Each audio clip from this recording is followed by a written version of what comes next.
One of our leading stories at this hour, the Transport Minister, Barbara Creecy, dissolving the board of the Road Accident Fund over ongoing failures at the entity. In a statement issued a short while ago, the department says the decision follows persistent governance and operational challenges that have crippled the fund's ability to function effectively. These include an alarming rise in default judgments against the fund and poor handling of the suspension of the CEO.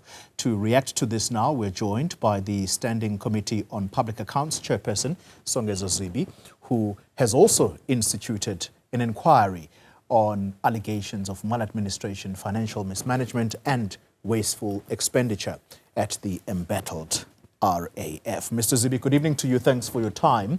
Let's quickly start with your reaction on the minister's announcement that the board of the RAF has been dissolved.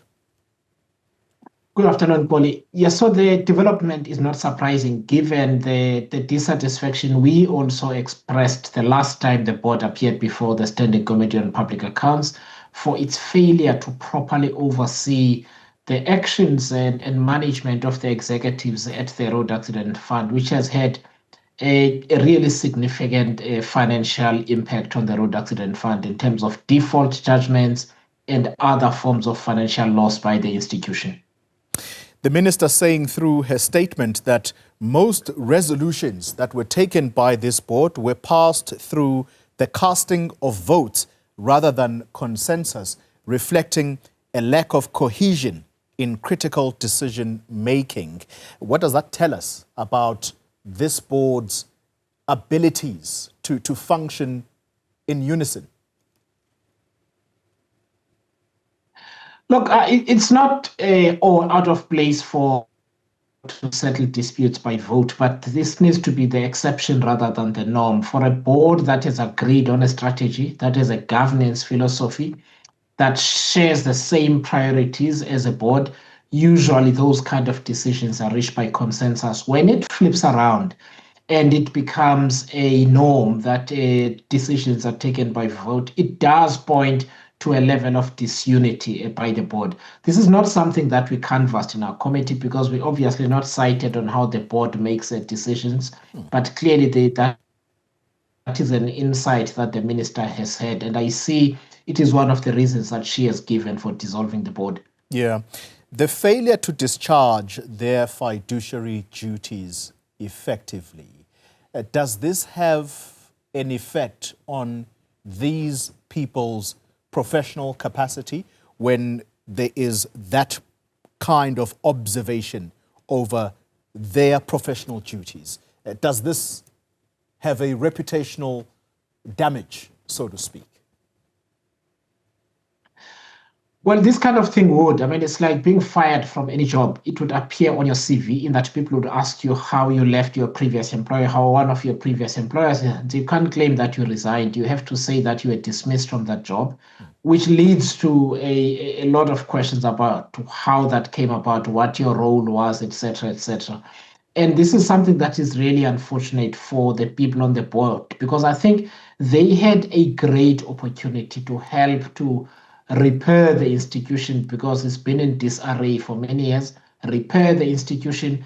And rather than it being a blot on their CVs, this could have been one of the stars that they place on their CVs, that there was an institution that was struggling and they took it from that position onto a position where it is doing well. Yeah. And in our observation, the Road Accident Fund is really not doing well, notwithstanding the noise in public and on social media.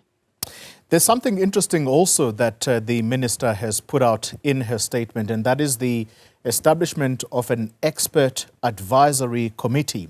And their role will be to review the RAF's business processes and propose actionable recommendations. Members of the panel will be announced in due course.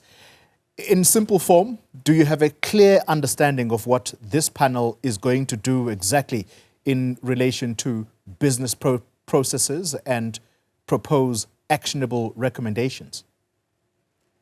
No, I don't. I'm still expecting some correspondence from the ministry because the dissolution of the board does have an impact on our preparations for our inquiry, because the this board would ordinarily handle the information requests and subpoenas, if that becomes necessary, that we send to the Road Accident Fund.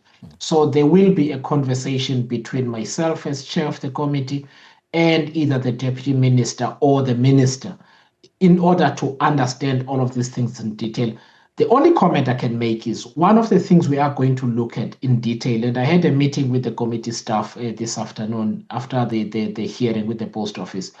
We are also going to look at the business processes, what is wrong with them, and how that has impacted the finances of the Road Accident Fund, because the claims area and the area of litigation are where the biggest leak of finances from the Road Accident Fund is, and then procurement. So it's an area that we're also going to look at, but with a view to making policy and legislative recommendations and also oversight recommendations to other portfolio committees as well, especially the Portfolio Committee on Transport, so that we can improve our oversight over some of the business processes that result in some of the outcomes that have not been good over time. Yeah, very quickly, the SIU has been investigating the RAF under Proclamation 44 of 2024, but the minister today also requesting that the SIU expand its scope to cover the recent events of the last 3 months. If and when that report from the SIU does come through, will that enrich your process of investigation, or is this something that you're simply going to take on board as part of assisting your process? No, the SIU runs its own process. I'm really happy that the minister is making this recommendation, because we've passed on a lot of SIU ourselves, some of which falls outside the scope of the current proclamation. And we also had asked the SIU to look at applying for an expanded scope so that it can look at some of the issues that whistleblowers have raised with us, involving billions of rand, frankly, that need to be looked into. Thank you very much for your time. Songezo Zibi, the chairperson of SCOPA.